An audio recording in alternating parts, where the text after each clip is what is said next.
જય હિન્દ ખેડૂત મિત્રો, વિડીયોમાં તમે આઈસર 368 ટોપ મોડેલ ટ્રેક્ટર જોઈ રહ્યા છો. તે મહેન્દ્રસિંહને વેચવાનું છે.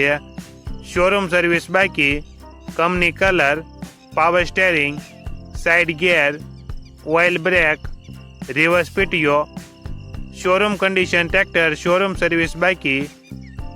મહેન્દ્રસિંહને ફૂલ જવાબદારી સાથે આઈસર 368 ટ્રેક્ટર વેચવાનું છે. મોડલ 2025, 6 મહિનો, 1 ઓનર, માત્ર 270 કલાક ફરેલ, શોરૂમ સર્વિસ બાકી. ટ્રેક્ટરની કિંમત 5,25,000. કિંમતમાં થોડો ઘણો ફેરફાર કરી આપશે. આ ટ્રેક્ટર તમને ક્યાં જોવા મળશે તેની વાત કરવામાં આવે તો જિલ્લો ગીર સોમનાથ, તાલુકો કોડીનાર અને ડોળાસા ગામે જોવા મળશે. ટ્રેક્ટરના માલિકનો નંબર નીચે આપેલો છે, ત્યાંથી તમે વધુ માહિતી માટે માલિકનો કોન્ટેક્ટ કરી શકો છો અને તમારા વધુમાં વધુ મિત્રોને વિડીયો શેર કરો.